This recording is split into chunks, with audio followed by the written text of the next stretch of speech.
కానీ 100% ఇన్ జనరల్గా ఈ కథని ఒక ప్రొడ్యూసర్గా నువ్వు సెలెక్ట్ చేసుకున్నప్పుడు what has impressed you really? Okay, yeah sir. Basically నాకు నీలగిరి నేను స్క్రిప్ట్తో పాటు సార్ బేసిక్ ఎలా చూస్తామంటే పర్సన్ ఒక ఎంతూజియాస్ట్ ఒక ప్యాషన్తో వస్తారు కదా, ఫైర్తో. అది చాలా ఇంపార్టెంట్ అనమాట. మనకి ఎంత గొప్ప స్క్రిప్ట్ తీసుకున్నా అది లేకపోతే మనకి ట్రూ ఒక హానెస్ట్ ఫిల్మ్ మేకింగ్ ఉంటుంది కదా సార్. అది నాకు కనెక్షన్ తెలిసిపోద్ది అనమాట ఒక 2 సార్లు మాట్లాడితే. నీలగిరి నాకు అది టక్కని కలిసి ఫస్ట్ ఇంటరాక్షన్లోనే నాకు తను ఎంతగా ఇష్టపడి రాసుకున్నాడు ఈ కథని, ఎలా చూస్తున్నాడో ఇది చేయటం అనేది అక్కడ నేను కనెక్ట్ అయిపోయాను. ఓకే. సో బేసికలీ ఒక as a person and script అలా జంప్ చేయాల్సి వచ్చింది. ఓకే, బట్ కంటెంట్గా మాట్లాడుకుంటే నీకు బాగా అపీల్ అయిన పాయింట్ ఏంటి కంటెంట్లో?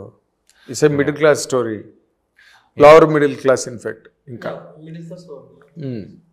నాకేమనిపించింది సార్, ఇది రిలేటబుల్ టాపిక్ అనేది అండ్ రిలేటబుల్ అండ్ మనం ఒక సీరియస్ టాపిక్ చెప్తున్నా కూడా ఒక ఎంటర్టైన్మెంట్ అనేది చెప్తూనే ఉంటాం. ఒక లేయర్లో ఎంటర్టైన్మెంట్ ఉంటుంది, ఒక లేయర్లో ఒక సీరియస్ టాపిక్ కూడా చెప్తాం అనమాట. లైక్ రిలేటబుల్ పాయింట్ అంటే లైక్ ఫర్ ఎగ్జాంపుల్ క్యారెక్టర్స్ ఉన్నారు కదా సార్ దీంట్లో. ఆల్మోస్ట్ లైక్ మనకేంటంటే we try to make it real, అంటే ఎక్కడ ఫేక్ చేయలేదన్నమాట. సో గ్రౌండెడ్గా పెట్టుకుని ఒక గబుక్కుని రిలేట్ అవుతారు వాళ్ళ క్యారెక్టర్తో. ఓ పలానా అంటే లోవర్ మిడిల్ క్లాస్ లైఫ్లో ఉండే నువ్వు ఇంగ్లీష్లో చెప్తుంటే ఆడియన్స్కి రీచ్ అవ్వదు.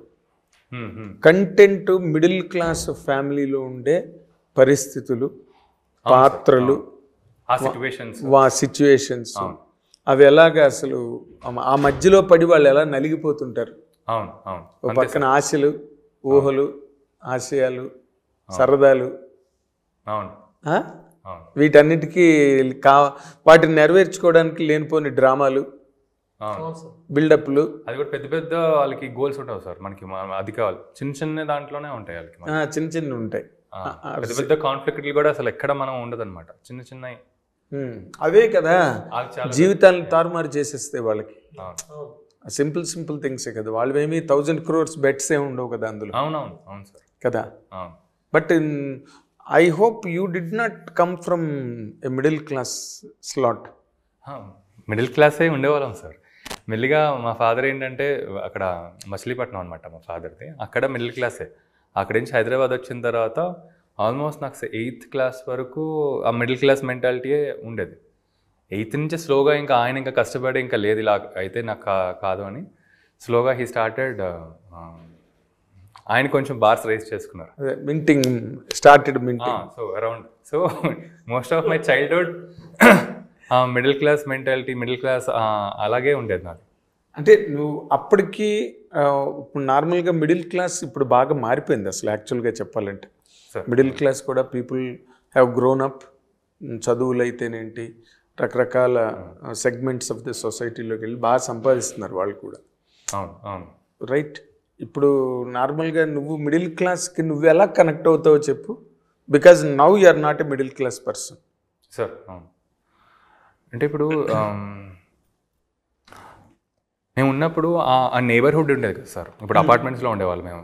అపార్ట్మెంట్స్లో ఉన్నప్పుడు ఇప్పుడు మా పక్కన వాళ్ళు కానివ్వండి, మా ఎదురు వాళ్ళు కానివ్వండి, సో ఒక టైప్ ఆఫ్ అంటే పెద్ద ఉండే కాదు సార్, చిన్న ఇప్పుడు సినిమాకి వెళ్తాను కూడా like we use to plan అనమాట.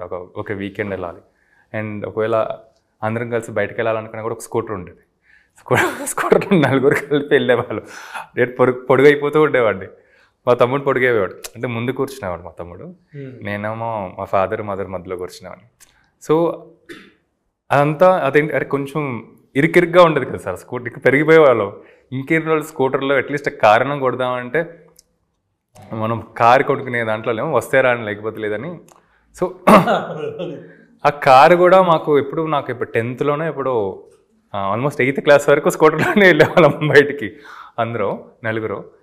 10thలో అలా కారు వచ్చేసరికి ఏంటంటే ఒక ఆల్మోస్ట్ లైక్ ఏరోప్లేన్లా మా ఇంట్లో ఉన్నట్టు అలా ఉండేదన్నమాట. సో ఇప్పుడు కూడా సార్ నాకు ఇప్పుడు ఆ చిన్న మెంటల్ ఇప్పుడు ఎంత కొంచెం మూవ్ అయ్యి సరే సినిమాల్లో ఉండి చూస్తున్నా. అవి చిన్నప్పుడు ఏదైతే నేను ఫీల్ అయ్యానో అది ఇంకా ఉంటాయి ఎక్కడో. సో నాకు తెలుస్తూ ఉంటుంది అనమాట. ఓకే, మొన్న కూడా మీకు మంచి పాయింట్ కనెక్ట్ చేస్తా. చిరంజీవి గారు, విజయ్ దేవరకొండ ఇద్దరు కూర్చుని మాట్లాడుకుంటున్నప్పుడు ఆ మిడిల్ క్లాస్ మెంటాలిటీ అన్నది ఎట్లాగా వెంట పెడుతుంది మనిషిని అవును సార్ అని చెప్పడానికి ఇద్దరు 2 ఎగ్జాంపుల్స్ చెప్పారు. మీరు చూసారు లేదా ఇంటర్వ్యూ కదా? అదే that is a beautiful piece in fact you do not expect megastar Chiranjeevi అలా మాట్లాడడం అంటే హౌ గ్రౌండెడ్ హీస్ అవును సార్ అన్నది. ఆయన అన్ని లైట్లు ఆర్పుకుని వెళ్తాను అండ్ విజయ్ దేవరకొండ చూసా అదే షాంపూ అయిపోతే దాంట్లో వాటర్ వేసుకుని ఇప్పటికి అది కూడా చేస్తా సార్ నేను. నువ్వు చేస్తావా?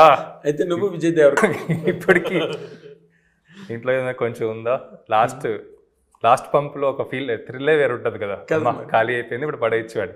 ఎగ్జాక్ట్లీ. మా మదర్కి ఇంకా ఉంటుంది సార్ అసలు. ఇప్పుడు అట్లీస్ట్ వచ్చి నేను పడేసిన మాటలో ఇలా కూర్చొని చూస్తుంది, ఏంట్రా పడేసావు, కొంచెం ఉంది కదా, ఇంకో రోజు 2-3 రోజులు వస్తుంది కదా అని. అదే that is the beauty of middle class యాక్చువల్గా చెప్పాలంటే. అవును. ఇప్పుడు